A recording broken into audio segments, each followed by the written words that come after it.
ஆச்சி மசாலா. எந்த சமையலும் ருசி தேடும் ரகசியம் 20 ரூபாய். வீடுதோறும் அரசு சேவைகள் மருத்துவம் தொடர்ந்திட ஸ்டாலின் தொடரட்டும், தமிழ்நாடு வெல்லட்டும். லெஜண்ட் சரவணா ஸ்டோர்ஸ் புரொடக்ஷன்ஸ் தயாரிப்பில் லெஜண்ட் சரவணன் நடிக்கும் லீடர் உங்கள் அபிமான திரையரங்குகளில் வெற்றி நடை போடுகிறது. செல்போன் ஒரு முறை கேட்டாங்க, அவங்க தரல. அந்த பகை தான் நீங்க சொல்றது அப்படி இருக்குன்னா வழக்கு போட்டது வந்து ஒரு பெயிலபிளா நான் பெயிலபிளா போட்டுருக்கலாம். அடிக்க வேண்டிய அவசியம் என்ன? சீரியஸ் கண்டிஷன் ஆனோம்னா அவங்க ஹாஸ்பிட்டலுக்கு அனுப்புறாங்க. அதை முதல் நாளே அனுப்பிச்சிருக்கலாம். தூக்கு தண்டனை அவருக்கு போட்டு தூக்கு தண்டனை நிறைவேற்ற போறாங்கன்னு வைங்க. அந்த ஜெயில் சூப்பரண்ட் கவர்மெண்ட் டாக்டர் கூட்டு வந்து அவர் நல்ல நிலையில் இருக்கிறாரா, தூக்கு தண்டனை கொடுக்க போறாங்கிறது தெரியாத சூழ்நிலையே ஒரு தொழில போடக்கூடாது. அதான் சட்டம். அட்மிஷன் பண்ணையில அவங்க துணி எல்லாத்தையும் அவுத்து செக் பண்ணுவாங்க. அதிகமாக காயங்கள் இருக்கு, ஹாஸ்பிட்டலுக்கு ரெஃபர் பண்ணி அனுப்பி அவங்களும் அட்மிஷன் எடுத்துட்டாங்க. அடுத்த நாள் காலையில் ஒருத்தர், அடுத்த நாள் சாயந்தரம் ஒருத்தர் இறந்துவோம். இதுக்கு அடுத்த ஸ்டேஜ் தூக்கு தண்டனைக்கு மேல ஒரு தண்டனை கொடுக்க முடியாது, ஃபைனை ஜாஸ்தி பண்ணலாம். அதுலயுமே 2 தூக்கு தண்டனை. ஆமா, 2 பேரை கொலை பண்ணாலும் 2 தூக்கு தண்டனை. டிஎஸ்பி சொல்றாரு அவர் நல்லா தான் இருக்காரு. ஜெயராஜ் பெனிக்ஸ் உள்ள மருத்துவ பரிசோதனையில அவங்க நல்லா இருக்காங்கன்னு சொன்ன மருத்துவர் மேஜிஸ்ட்ரேட் செக் பண்ணிட்டு ஜெயில போடுங்கன்னு சொன்னாரு. ஜெயில் அதிகாரியும் அளவு பண்ணி உள்ள போட்டாரு. இவங்களுக்கு எல்லாம் என்ன இது வந்து அவங்க இவங்களுக்கு துணை போனாங்களா, இல்ல அவங்க பணியை அவங்க செய்யாம இருந்தாங்களா? அவங்க நினைச்சிருந்தா இந்த 2 உயிரையும் காப்பாத்திருக்கிறதுக்கு வாய்ப்பு இருக்கு. இப்ப இவங்களுக்கு தண்டனை கொடுத்தனால காவலர்கள் எல்லாரும் கெட்டோம் அப்படிங்கிற மாதிரி ஒரு எண்ணத்தை பொதுமக்களுக்கு நிச்சயமா தேவையில்லை. காவலர்கள் வந்து அவங்க பணியை செய்கிறாங்க, கெட்டவர்கள் இது மாதிரி இருக்கிறாங்க, அவங்க தண்டிக்கப்படுறாங்க. நக்கீரன் நேயர்களுக்கு வணக்கம். நம்முடன் இணைந்திருக்கும் சிறப்பு விருந்தினர் முன்னாள் ஏசிபி திரு ராஜாராம் சார். வணக்கம் சார். சார், இந்த ஜெயராஜ் பெனிக்ஸ் வழக்கு இதில் தீர்ப்புகள்லாம் அது குறித்த விவரங்கள்லாம் நேற்று வெளியாகிருக்கு. அதில் அவங்களுக்கு இரட்டை மரண தண்டனைலாம் கொடுத்துருக்காங்க. அது போக சில அமௌண்ட் வந்து 1,40,00,000 ரூபா அளவுக்கு அவங்களுக்கு ஃபைனும் போட்டிருக்காங்க. இப்போ இந்த வழக்கு எப்படி பார்க்குறீங்க சார்? இது வந்து நிறைய வீடியோக்கள்லாம் வெளியானுச்சு. அவங்க போலீஸாருடைய மனைவிகள்லாம் ரோட்டில் இறங்கி போராட்டத்திலலாம் ஈடுபட்டாங்க. கணவர் வந்து பெயிலே தரமாட்டேங்கிறாங்க, 6 வருஷம் உள்ளே இருக்காங்கன்னு. இப்போ அந்த வழக்கு ஒரு இறுதிக்கட்டத்தை அடைஞ்சிருக்கு, தீர்ப்பு கொடுத்துட்டாங்க. எப்படி பார்க்குறீங்க சார்? சார், இது வந்து அந்த கொரோனா காலகட்டத்தில் நடந்த விஷயம்.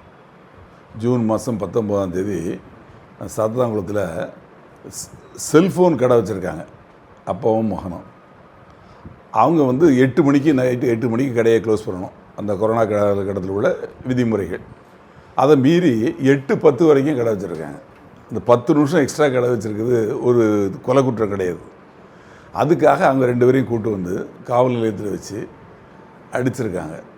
அதில் அவங்களுக்கு பின்பக்கம் புட்டத்தில் காயம் ஏற்படுது. 2 பேருக்கும் நிறைய ரத்தம் போயிருக்குது. 2-3 முறை துணிகள்லாம் மாற்றிருக்கிறாங்க. அதுக்கப்புறமா அவங்கள ஒரு வழக்கு போட்டு அவங்கள வந்து நீதிமன்றத்தில் ஆஜர்படுத்துகிறாங்க.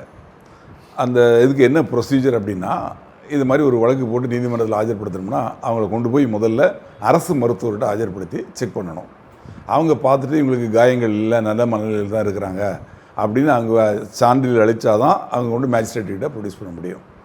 அது மாதிரி கொண்டு ஆஜர்படுத்துகிறாங்க. டாக்டர் வந்து இவங்களுக்கு முதல் நாள் நைட்டே பிடிக்கிறாங்க. பிடிச்சி நைட்டு முழுக்க அடிச்சிருக்காங்க. அந்த அடித்ததை வந்து அங்கே டியூட்டியில் இருந்த ஒரு ரேவதின்னு ஒரு பெண் காவலர், பியூலான்னு இன்னொரு பெண் காவலர், ரவிச்சந்திரன் ஒரு காவலர், இவங்கெல்லாம் பார்த்துருக்காங்க. இவங்கெல்லாம் கோர்ட்டில் வந்து சாட்சி சொல்லியிருக்காங்க. அதுக்கப்புறம் அந்த காயத்தோட அவங்கள டாக்டர்கிட்ட கொண்டு ஆஜர்படுத்தப்போ டாக்டர் வந்து என்ன காயங்கள் இருக்குது, எப்படி ஏற்பட்டது அப்படிங்கிறத கேட்டு அவங்க ஆக்சிடென்ட் ரிஜிஸ்டர் காப்பியில் என்ட்ரி போட்டிருந்தாங்கன்னா அது அப்புறம் ஃபர்தர் ட்ரீட்மெண்ட்டுக்காக இப்போ அந்த இது சாத்தாங்குளத்தில் சின்ன ஹாஸ்பிட்டல் தான் இருக்கும். இவங்களுக்கு காயம் வந்து அதாவது ரத்தம் வடிஞ்சிக்கிட்டு இருக்கு, அதில் வந்து ஊசாகிட்டு இருக்குது, வெளியாகிட்டே இருக்குது, கொஞ்சம் கொஞ்சமாக வெளியே வந்துகிட்டு இருக்குது. அப்படி இருக்கிறப்போ அவங்க அதை நிறுத்தணும். அதுக்கு வந்து ஃபர்தராக ட்ரீட்மெண்ட் பண்ணணும். நல்ல ட்ரீட்மெண்ட் பண்ணணும்னா திருநெல்வேலி அரசு மருத்துவமனைக்கு ரெஃபர் பண்ணியிருக்கலாம். அவங்களுக்கு அந்த அதிகாரம் இருக்குது. அதை பண்ணாமல் அவங்க வந்து சர்டிஃபிகேட் கொடுத்து அனுப்பிச்சிருக்காங்க. அதுக்கப்புறமா மேஜிஸ்ட்ரேட்டை கொண்டு ஆஜர்படுத்துகிறாங்க. மேஜிஸ்ட்ரேட்டு முதல்ல கேட்கக்கூடிய கேள்வி என்ன கேட்பாங்கன்னா, உங்களுக்கு இந்த காயம் எப்படி ஏற்பட்டது, காயம் இருந்தால் காவல்துறை உங்களை துன்புறுத்தினாங்களா, மனதளவுலையும் உடலளவுலையும் துன்புறுத்தினாங்கன்னு கேட்டு அதை ரெக்கார்ட் பண்ணணும். எழுதுவார், இதில் இந்த ரிமாண்ட் ரிப்போர்ட்டுக்கு மேலே எழுதுவார். அப்போ அவங்க சரியான முறையில் கேட்டு விசாரித்து உங்களுக்கு காயம் இருக்குது அப்படின்னு சொல்லி கவர்மெண்ட் ஹாஸ்பிட்டல், பெரிய ஹாஸ்பிட்டலுக்கு ரெஃபர் பண்ணியிருக்கலாம். அவங்களும் பண்ணலை. ஜெயிலுக்கு போனதுக்கப்புறம் இங்கேருந்து ஜெயிலுக்கு போகிறதுக்கு வாரண்ட் கொடுக்குறாரு மேஜிஸ்ட்ரேட். அதன் பேரில் உள்ளே அனுப்புகிறாங்க. அங்கே அட்மிஷன் பண்ணையில் அவங்க துணி எல்லாத்தையும் அவுத்து செக் பண்ணுவாங்க. அப்படி செக் பண்ணையில் இந்த காயங்கள் இருக்க பார்த்துட்டு அவங்க வந்து அதிகமாக காயங்கள் இருக்குது, ஹாஸ்பிட்டலுக்கு ரெஃபர் பண்ணி அனுப்பிச்சி விட்ருக்கலாம். அவங்களும் அட்மிஷன் எடுத்துட்டாங்க. அடுத்த நாள் காலையில் ஒருத்தர், அடுத்த நாள் சாயந்தரம் ஒருத்தர் இறந்து போகிறாங்கன்னா ஹாஸ்பிட்டல் அங்கே வச்சு இல்லை, கொஞ்சம் சீரியஸ் கண்டிஷன் ஆனோன்னா அவங்க ஹாஸ்பிட்டலுக்கு அனுப்புகிறாங்க. அதை முதல் நாளே அனுப்பிச்சிருக்கலாம். ஆக இந்த காயங்கள் வந்து ஏற்பட்டு 1வது நாள், 2வது நாள், 3வது நாள் தான் இறந்து போகிறாங்க. அப்போது அந்த பின்பக்கம் அடிக்கப்பட்டதில் உள்ள அந்த காயங்கள்லேருந்து அது வந்து உடம்புல இரத்த ஓட்டத்தில் அந்த சீல் பிடித்து அது உள்ளே போய் சேர்ந்ததுனால தான் அது நடந்திருக்கும் அப்படிங்கிறது நான் நினைக்கிறேன். பட் போஸ்ட்மார்ட்டம் ரிப்போர்ட்டில் கிளியராக கொடுத்துருப்பாங்க இதனால் அவங்க இறந்து போனாங்க அப்படின்னு. அதில் வந்து ஆய்வாளர் அந்த காவலர்கள் மொத்தம் 10 பேர் மேலே சார்ஜ் ஷீட் போட்டாங்க. அதில் ஒருத்தர் இறந்துட்டார். மீதி 9 பேருக்கும் இப்போ வந்து தூக்கு தண்டனை கொடுத்துருக்காங்க. அது மட்டும் இல்லை, இன்ஸ்பெக்டருக்கு 15 லட்ச ரூபா அபராதம் போட்டிருக்காங்க. மற்ற காவலர்களுக்கும் அபராதம் போட்டிருக்காங்க. 1,40,000 ரூபா அதில் அபராதம் பணம் வருது. அந்த பணத்தை வந்து அந்த பாதிக்கப்பட்ட குடும்பத்துக்கு கொடுக்க சொல்லி கொடுத்துருக்காங்க. அந்த உத்தரவு சொல்லியிருக்காங்க.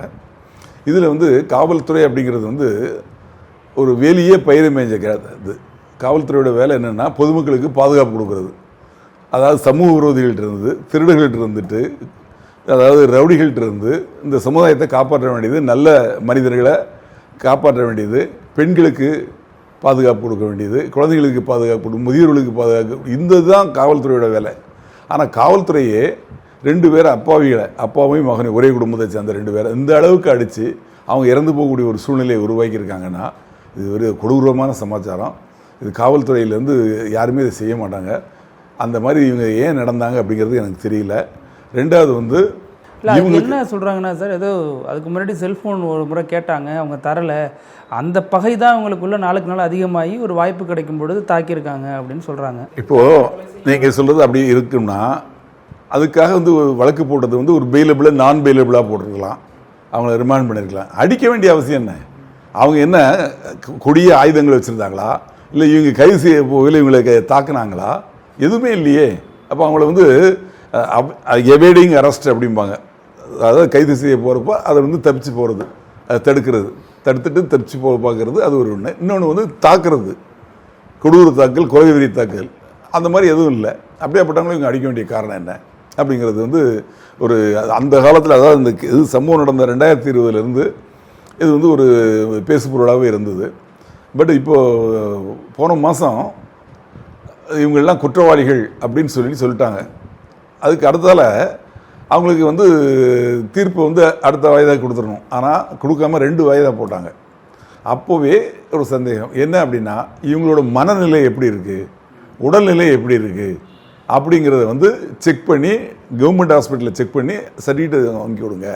அது எப்படி செக் பண்ணணும்னா, அது கம்ப்ளீட்டாக அவங்க மனநிலையை செக் பண்ணுறதுக்கு அது 2-3 நாள் அவங்கள அங்கே அட்மிட் பண்ணி பார்த்து கம்ப்ளீட்டாக நீங்கள் ரிப்போர்ட் வாங்கி கொடுங்க அப்படின்னு சொன்னாங்க. இது வந்து தேவையில்லை. அவங்க தண்டனை கொடுக்கணும், தண்டனை கொடுத்துடலாம். அப்போ இந்த தண்டனை இது மாதிரி ஒரு பெரிய தண்டனை, மரண தண்டனை கொடுக்கக்கூடிய ஒரு சூழ்நிலையினால தான் அப்படி கேட்டிருக்காங்க. எனக்கு அப்பவுமே அந்த சந்தேகம் வந்தது. ஆமாம். அப்புறம் வந்து மத்திய அரசு, மாநில அரசு, இவங்க 2 பேரும் வந்து நீங்கள் ஒரு ரிப்போர்ட் ஃபைல் பண்ணுங்கள் இவங்களுக்கு கொடுக்கக்கூடிய தண்டனையை பற்றி அப்படின்னு சொன்னாங்க. இப்போ இந்த முதல் விஷயத்துக்கு வருவோம். இந்த அரசு மருத்துவமனையில் அவங்ககிட்ட இருந்து மனநிலையை பற்றி சர்டிஃபிகேட் கேட்குறாங்க இல்லையா, இது எப்போ கேட்பாங்கன்னா, ஒரு குற்றவாளியை தூக்கு தண்டனை அவருக்கு போட்டு தூக்கு தண்டனை நிறைவேற்ற போகிறாங்கன்னு வைங்க, தூக்கில் போடுறதுக்கு முன்னாடி அந்த ஜெயில் சூப்பரண்டு கவர்மெண்ட் டாக்டரை கூப்பிட்டு வந்து அவர் நல்ல நிலையில் இருக்கிறாரா, மனநிலை நல்ல நிலையில் இருக்காரான்னு பார்த்துட்டு தான் தூக்கில் போடுவாங்க. ஏன்னா அவர் மனநிலையில் தனக்கு தூக்கு தண்டனை கொடுக்க போகிறாங்கங்கிறது தெரியாத சூழ்நிலையே ஒருத்தர் தூக்கில் போடக்கூடாது. அதுதான் சட்டம். அதனால தான் இவங்க வந்து மனநிலை சரி இருக்கா அப்படிங்கிறது வந்து அவங்களுக்கு தெரியுது, அவங்க செஞ்ச தப்பை அவங்களுக்கு தெரியுது, அதுக்காக அவங்களுக்கு தண்டனை கொடுக்கப்பட்டதும் தெரியுது அப்படிங்கிறதுக்காக தான் அதை அனுப்பிச்சிருக்காங்க அப்படின்னு அது தெரியுது. ரெண்டாவது விஷயம் வந்து அவங்க அரசு, மத்திய அரசு, மாநில அரசுக்கிட்ட வந்து ரிப்போர்ட் கேட்டாங்க இல்லையா, அவங்க 2 பேருமே வந்து இவங்க மேலே ஸ்ட்ராங்காக நடவடிக்கை எடுங்க அப்படின்னு சொல்லியிருக்காங்க. இன்ஸ்பெக்டர் மேலே வேலும் வழக்குகள் இருக்குது. A3 சப் இன்ஸ்பெக்டர் 3வது குற்றவாளி, அவர் பேர்லேயும் வழக்குகள் இருக்குது அப்படிங்கிறதையும் சொல்லியிருக்காங்க. 2 பேரும் அவங்களுக்கு மேக்ஸிமம் தண்டனை கொடுங்க, அதிகபட்ச தண்டனை கொடுங்கன்னு சொல்லி தான் 2 கவர்மெண்ட்டும் கொடுத்துருக்காங்க.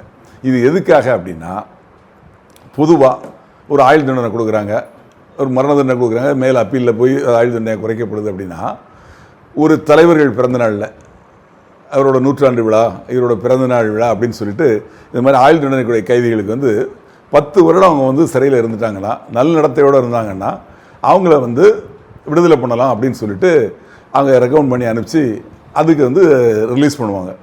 அது மாதிரி அந்த மதுரையில் வந்து லீலாவதின்னு சொல்லி ஒரு கவுன்சிலரை கொலை பண்ணாங்க. அவங்கெல்லாம் 10 ஆண்டுகளில் வெளியே வந்துட்டாங்க. அது மாதிரி நிறைய அக்யூஸ்ட் வந்திருக்காங்க இது மாதிரி இது கொலை வழக்குகள் சம்மந்தப்பட்டவங்க. அதுலேயே சில இது இருக்குது, பெண்களை கொலை பண்ணியிருக்கக்கூடாது, ஜாதி இதில் கொலை பண்ணியிருக்கக்கூடாது, அதே மாதிரி மத ரீதியாக கொலை பண்ணியிருக்கக்கூடாது, இந்திய இறையாண்மைக்கு எதிராக நடந்திருக்கக்கூடாது அப்படிங்கிற மாதிரிலாம் அந்த கண்டிஷன்ஸ் இருக்குது. இருந்தாலும் கூட அதை வந்து மாநில அரசு தான் தீர்மானிக்குது. அந்த தண்டனை குறைப்பும் கொடுத்துடக்கூடாதுங்கிறதுக்காக தான் மாநில அரசுக்கிட்டே ரிட்டனாக எழுதி வாங்குறாங்க. ஜட்ஜி ரிப்போர்ட் வாங்குறாரு, அவங்க பேருக்கு மேக்ஸிமம் தண்டனை கொடுக்கணும். நாளைக்கு இவங்களே குறைக்கணும்னு நினச்சாச்சுன்னா நீங்களே எழுதி கொடுத்துட்டு எப்படி குறைக்க முடியும்? முடியாது இல்லையா? அதுக்காக தான். அது மாதிரி மாநில அரசு மாதிரி மத்திய அரசும் குறைக்கிறதுக்கு வாய்ப்பு உண்டு. இப்போ வந்து இதுக்கு அடுத்த ஸ்டேஜ் இந்த கேசஸ் வந்து இப்போ இவ்வளோ கன்விக்ஷன் ஆகிருக்கு. இந்த கன்விக்ஷன் ஆனதுக்கு அடுத்தால வந்து இதை கன்ஃபார்ம் பண்ணுறதுக்கு, கன்விக்ஷனை கன்ஃபார்ம் பண்ணுறதுக்கு ஹைகோர்ட்டுக்கு போகும். ஹைகோர்ட்டில் இவங்க தரப்பு வைக்கலாம், அவங்க தரப்பு வைக்கலாம், வாதாடுவாங்க. அப்போது ஹைகோர்ட் வந்து இதுக்கு அதிகமான தண்டனை கொடுக்கும். தூக்கு தண்டனைக்கு மேலே ஒரு தண்டனை கொடுக்க முடியாது, ஃபைனை ஜாஸ்தி பண்ணலாம். அதுலேயுமே 2 தூக்கு தண்டனை. ஆமாம், 2 பேரை கொலை பண்ணாலும் 2 தூக்கு தண்டனை. அந்த மாதிரி அவங்களுக்கு இந்த ஃபைனை மூட ஜாஸ்தி பண்ணலாம். அந்த மாதிரி பண்ணி அவங்க அதிகப்படுத்தலாம். என்ஹான்ஸ்மெண்ட் ஆஃப் பனிஷ்மெண்ட் கொடுக்கலாம், இல்லை பனிஷ்மெண்ட்டை குறைக்கலாம், இதை ஆயுளுக்கு தண்டனையாக மாற்றலாம், இல்லை அவங்கள விடுதலை கூட பண்ணலாம். அது அந்த ஸ்டேஜில் அது எங்கே என்ன வாதங்கள் அந்த ஹைகோர்ட்டு முன்னால் வைக்கப்படுதோ அதன் பேரில் தான் அது நடக்கும். ஒருவேளை அதுலேயும் கன்ஃபார்ம் ஆகிட்டுனா சுப்ரீம் கோர்ட்டுக்கு அப்பீல் பண்ணுவாங்க.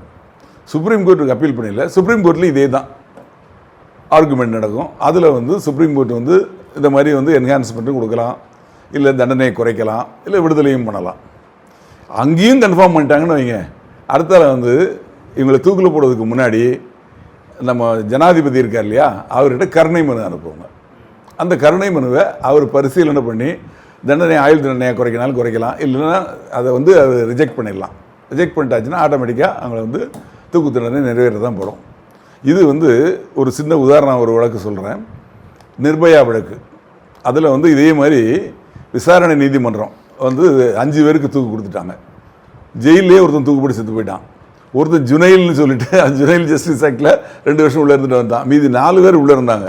இந்த 4 பேரும் இது மாதிரி மாறி மாறி மாறி மாறி அப்பீல் போய் 7.5 வருஷம் கழிச்சு தான் அவங்களை தூக்கில் போட்டாங்க.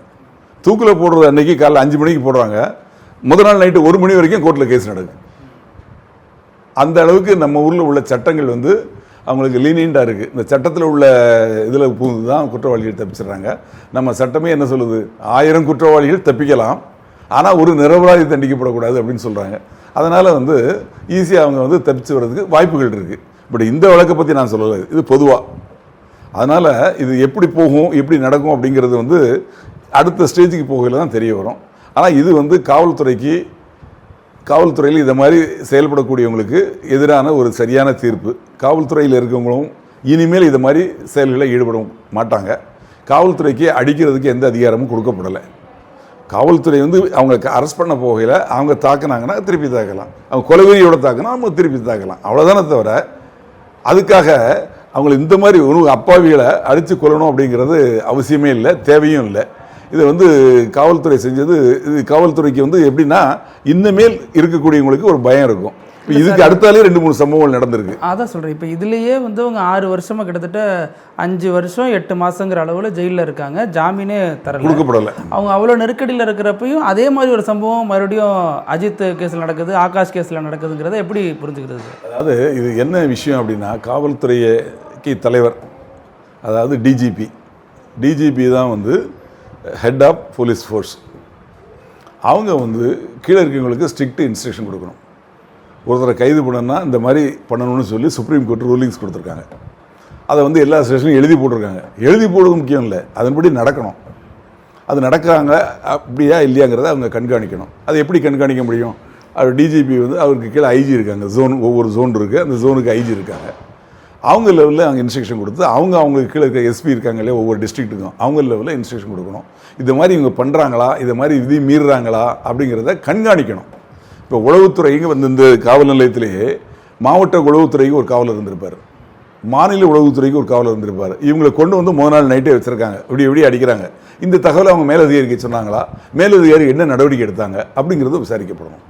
ஏன்னா இப்போ இவங்க இதை மாதிரி கொண்டு வந்து அன்னசரியாக, அதுவும் கொரோனா டயத்தில் ஒருத்தரை கூட்டு வந்து வைக்கிறது தப்பு.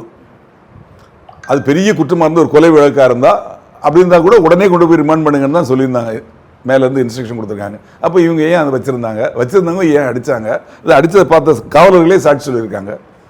ஆக இந்த மாதிரி நடக்கிறது வந்து காவல்துறையில் நான் நினைக்கிறது என்னென்னா, மேலே இருக்கிற அதிகாரிகள் இதுக்கு அடுத்த லெவலில் இப்போ இன்ஸ்பெக்டருங்கிறவர் அந்த ஸ்டேஷனுக்கு அவர் தான் பொறுப்பு, அந்த மாவட்டத்துக்கு எஸ்பி தான் பொறுப்பு. அப்படி இருக்கிறப்போ இந்த ஸ்டேஷனில் அந்த காவலர் தப்பு பண்ணாங்கன்னா அது கண்டிக்க வேண்டிய இடத்துல இருக்கக்கூடிய இன்ஸ்பெக்டரும் சேர்ந்து இதில் ஈடுபட்டிருக்காரு. சரி, இவங்க இது மாதிரி பண்ணுறாங்கன்னா இதுக்கு அடுத்த லெவலில் டிஎஸ்பி இருக்காங்க, அதுக்கு அடுத்தால எஸ்பி இருக்காங்க. எஸ்பிக்கு உளவுத்துறை காவலர் நிச்சயமாக தகவல் சொல்லியிருப்பாங்க. அவங்க என்ன நடவடிக்கை எடுத்தாங்க, ஏன் நடவடிக்கை எடுக்கலை, இந்த மாதிரி சூழ்நிலை ஏன் வந்தது அப்படின்னு. இப்போ இவங்க மட்டும் அரெஸ்ட் பண்ணி இவங்களுக்கு தண்டனை கொடுத்துட்டாங்க.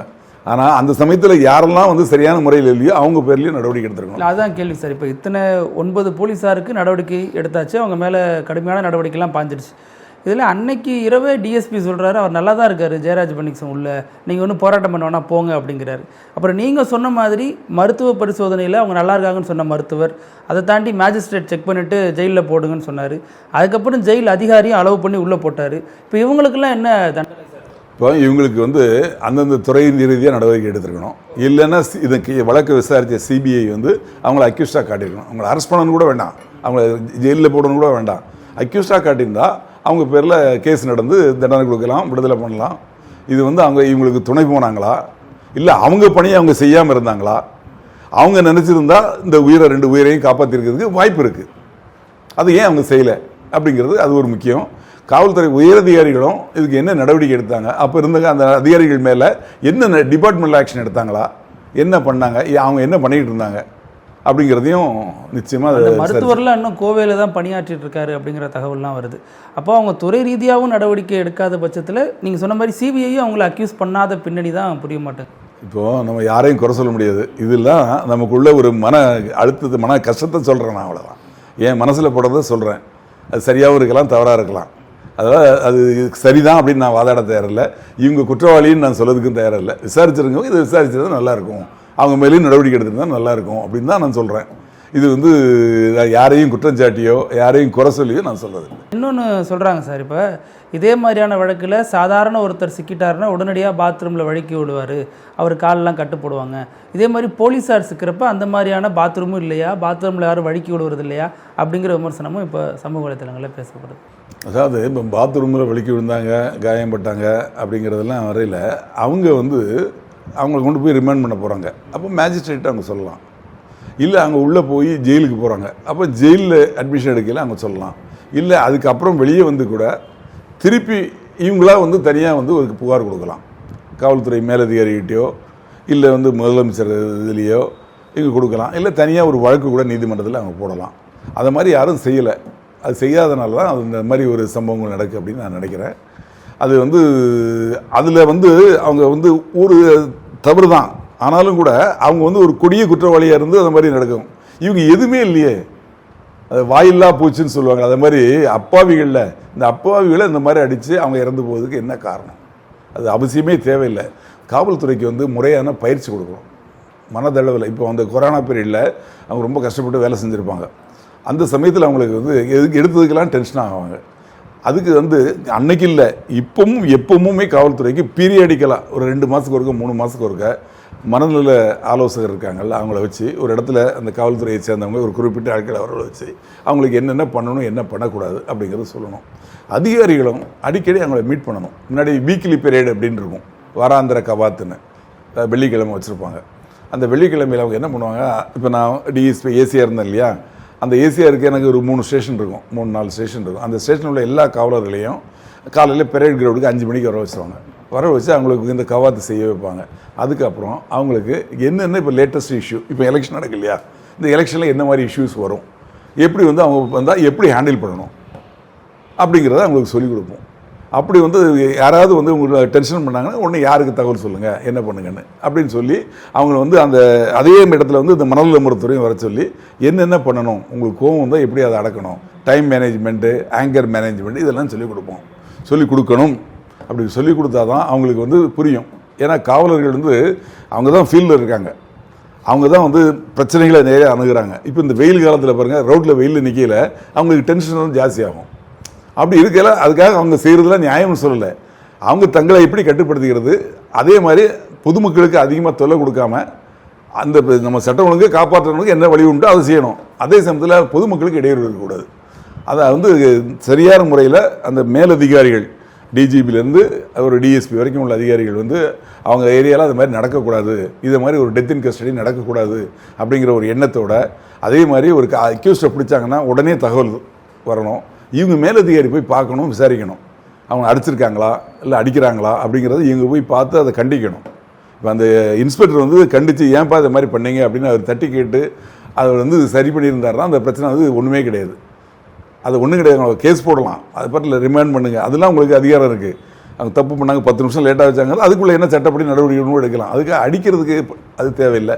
அப்புறமும் காயப்பட்டதுக்கப்புறமும் அந்த அதாவது சில இதில் ஒரே வெட்டில் இறந்து போயிடுவாங்க, ரத்தம் வெளியே வந்து. இது அப்படி இல்லை, புட்டத்தில் அடித்ததுனால ரத்தம் கசிஞ்சு அந்த ரத்தம் வந்து அதாவது இன்ஃபெக்ஷன் ஆச்சுன்னு சொல்லுவாங்கள்ல, அந்த இன்ஃபெக்ஷன் ஆகி அது வந்து இன்ஃபெக்ஷன் ஆகிற பிளட்டு போய் சர்க்குலேஷன் ஆகல தான் இறந்து போகிறதுக்கு வாய்ப்பு இருக்குது. உடனே இறப்பு நடக்கிறதுக்கு வாய்ப்பு இல்லை. அது 3 நாள் கழிச்சு தான் நடந்திருக்கு. அப்போ வந்து இவங்க வந்து உடனே நடவடிக்கை எடுத்துருக்கலாம், அந்த மருத்துவ நடவடிக்கை எடுத்துக்கலாம். அந்த மாதிரி மருத்துவ சிகிச்சை எங்களுக்கு முறையாக கொடுக்கப்பட்டிருந்தாலே அவங்க காப்பாற்றப்பட்டிருக்கிறதுக்கு வாய்ப்பு உண்டு. நீங்கள் இந்த மாதிரி காவலர்களுக்கு உரிய ஆலோசனை தேவை அப்படிங்கிற நீங்கள் அடிக்கடி வலியுறுத்திட்டே வரீங்க. இந்த விஷயத்தில் சார் காவல்துறையை பலரும் குற்றம் சாட்டுற நேரத்தில் தான் காவல்துறையிலேயே நீங்கள் சொன்ன பியூலா, ரேவதி உள்ளிட்ட காவலர்கள் வந்து முக்கியமான பங்கு ஆற்றியிருக்காங்க. அவங்க கொடுத்த சாட்சியம் தான், அதில் நின்று உறுதித்தன்மை தான் இந்த வழக்கில் இப்படி ஒரு தீர்ப்பு பெற்றுத்தர காரணமாக இருக்குங்கிறாங்க. அப்போ இப்படிப்பட்ட காவலர்களும் இருக்க தான் செய்கிறாங்க. காவல்துறையில் 1,34,000 பேர் இருக்காங்க. எல்லாரும் கெட்டவங்க கிடையாது. எல்லாரும் வந்து இந்த ஸ்ரீதர் மாதிரி மற்றவங்க மாதிரி கிடையாது. இதில் வந்து 5% 10% கெட்டவங்க இருப்பாங்க. ஆக மீதி எல்லாருமே நல்லவங்க தான். அவங்க நல்லா தான் வேலை செய்கிறாங்க. அதனால் நம்ம அந்த காவல்துறையை வந்து அது மாதிரி அந்த கண்ணத்தோடு பார்க்க வேண்டாம். இப்போ இவங்களுக்கு தண்டனை கொடுத்தனால காவலர்கள் எல்லாரும் கெட்டவங்க அப்படிங்கிற மாதிரி ஒரு எண்ணத்தை பொதுமக்களுக்கு நிச்சயமாக தேவையில்லை. காவலர்கள் வந்து அவங்க பணியை செய்கிறாங்க. கெட்டவர்கள் இது மாதிரி இருக்கிறாங்க, அவங்க தண்டிக்கப்படுறாங்க. அதனால் தண்டிக்கப்பட்டவர்கள் கெட்டவர்கள், அதனால் வந்து எல்லாருமே கெட்டவர்கள் அப்படிங்கிற ஒரு தோற்றத்தை ஏற்படுத்த வேண்டாம். இப்போ ரேவதி மாதிரியான காவலர்கள் அடிநிலையில் வேலை பார்த்துட்டு இருக்காங்க. அவங்களுக்கு சோசியல் ப்ரெஷர் இருக்கும், ஃபேமிலி ப்ரெஷர் இருக்கும், கட்டமைப்பு ரீதியாக இந்த போலீஸாரே சில ப்ரெஷர் கொடுத்துருக்கலாம். அதையும் தாண்டி அவங்க சொல்ல வந்ததோடைய நோக்கம் என்ன சார்? அவங்க எப்படி துணிச்சலாக அதை சொல்கிறாங்க? அவங்களுக்கு வந்து சேஃப்டி இல்லைன்னு சொல்லி போலீஸ் பாதுகாப்புலாம் போட்டிருந்தாங்க அந்த காலகட்டத்தில். அதையும் தாண்டி சொல்லணுங்கிற அந்த உந்துதல் உங்களுக்கு எப்படி வந்து? இல்லை, அவங்க பார்க்குறாங்க நேரடியாக. அந்த ரேவதிங்கிறவங்க நீங்கள் நைட் டியூட்டி இருந்திருக்காங்க. அவங்களுக்கு வந்து ஒரு பெண் 2 பேர் ஐயோ ஐயோன்னு கத்தையில் அவனை போட்டு மாறி மாறி அடிக்கையில், அப்போ அவங்களுக்கும் அந்த மனசில் வந்து அது ஒரு பாவம், அப்பாயோ போட்டு அடிக்கிறாங்களே, எதுக்கு போட்டு அடிக்கிறாங்க, என்ன அவர் என்ன தப்பு பண்ணிட்டாரு அப்படிங்கிற அந்த ஒரு எண்ணம் இருக்கும். அவங்க தவறு செஞ்சுருக்காங்க அப்படிங்கிறத வந்து உறுதியாக அவங்க சொல்லியிருக்காங்க. மேஜிஸ்ட்ரேட் விசாரணையிலையும் சொல்லியிருக்காங்க, அதுக்கப்புறம் கோர்ட்லேயும் சொல்லியிருக்காங்க. அதன் பேரில் தான் இப்போ நீங்கள் சொன்ன மாதிரி அவங்களுக்கு தண்டனை கிடச்சிருக்கு. அதான் காவலர்களும் நல்லவர்கள் இருக்காங்க அப்படிங்கிறதுக்கு இது ஒரு சின்ன உதாரணம். இந்த பாதிக்கப்பட்ட குடும்பத்தினர் என்ன சொல்கிறாங்கன்னா, இந்த மாதிரி இன்னொரு மரணம் இன்னொரு குடும்பத்தில் நடக்கக்கூடாது அப்படிங்கிறாங்க. இப்போ போலீஸார் இதிலிருந்து என்ன பாடம் கற்றுப்பாங்க? இனிமேல் எப்படி இந்த மாதிரியான மரணங்கள் நடக்காமல் பார்த்துக்கிறது சார்? அதாவது தேவையில்லாமல் இந்த மாதிரி செயல்களில் ஈடுபடக்கூடாது. நமக்கு தேவையே கிடையாது இது. அதாவது ஒரு பெரிய குற்றவாளி, அவனுக்கு 10 மர்டர் கேஸ் இருக்குது, அவனை பிடிக்க போகிறீங்க, அவங்கள வெட்ட வரான் இல்லை வெட்டுறான், அப்போ நீங்கள் அவனை திருப்பி தாக்குறது அதில் ஒரு நியாயம் இருக்குது. என்னை பொறுத்தவரை அந்த என்கவுண்டருங்கிறதுல எனக்கு தனிப்பட்ட முறையில் அதில் வந்து உடன்பாடு கிடையாது. ஆனால் அதில் கூட ஒரு லாஜிக் இருக்குது. ஆனால் இதில் எந்த லாஜிக் இல்லாமல் அப்பா இவங்களை போட்டு அடித்து சாகடிக்கணும்னா அப்போ அது என்ன காரணம் அப்படிங்கிறது எனக்கு புரியல. என்ன இருந்தாலும் சரி, காவலர்கள் வந்து இனிமேல் உஷாராக இருப்பாங்க. இப்போ இது ஒன்று முடிஞ்சிருக்கு, இன்னும் 2 வழக்குகள் இருக்குது. ஒரு வழக்கு அஜித் வழக்கு, இன்னொரு ஆகாஷ் வழக்கு. ஆகாஷ் வழக்கு இப்போ வந்து இதுதான் விசாரணைக்கு ஆரம்பிச்சிருக்காங்க. இதுலேருந்து இனிமேல் ரெஃபரன்ஸ் எடுப்பாங்க, இந்த தீர்ப்பில் இருந்தானே மறுபடியும் ரெஃபரன்ஸ் எடுப்பாங்க அடுத்தடுத்த வழக்குகளுக்கு. இல்லை, அதாவது இது இந்த வழக்குக்குள்ள தீர்ப்பு, அந்த வழக்குக்குள்ள தீர்ப்பு வேறு. அது எப்படி நடக்கும் அப்படிங்கிறது நம்ம சொல்ல முடியாது. அதுக்கு இதே மாதிரி தண்டனையிலே முடியலாம். ஏன்னா அந்த வழக்கில் என்ன சாட்சிகள் இருக்குது, அந்த சாட்சிகள் வந்து அன்னைக்கு கோர்ட்டில் என்ன சொல்கிறாங்க, அதான் ரொம்ப முக்கியம். அது ஆமாம், அதை வச்சு தான் அதுக்கு தீர்ப்பு சொல்ல முடியும். ஆனால் இதை காட்டி அதை சொல்ல முடியாது. இதே மாதிரி ஒரு சம்பவம் நடந்திருக்கு, அந்த சம்பவம் விசாரணையில் இருக்குது. அதே மாதிரி அது கோர்ட் விசாரணையில் இருக்குது. இன்னொன்று காவல்துறை சிபிசிஐடி விசாரிச்சுட்டு இருக்காங்க. அது என்னடிக்கு சார்ஜ் ஷீட் போடையில் அது தெரிய வரும். சார்ஜ் ஷீட் போட்டு அப்புறம் கேஸ் நடத்தி அதுக்கப்புறம் தான் அதோட தீர்ப்புங்கிறது அந்த சூழ்நிலைக்கு தகுந்த மாதிரி அதில் உள்ள சாட்சிகளுக்கு தகுந்த மாதிரி தான் இருக்கும். ரொம்ப நன்றி சார். இதில் தெரிந்த விஷயங்கள், தெரியாத பக்கங்கள்னு பல விஷயத்தை பகிர்ந்துக்கிட்டீங்க. உங்கள் நேரத்துக்கு கருத்துக்கு ரொம்ப நன்றி சார்.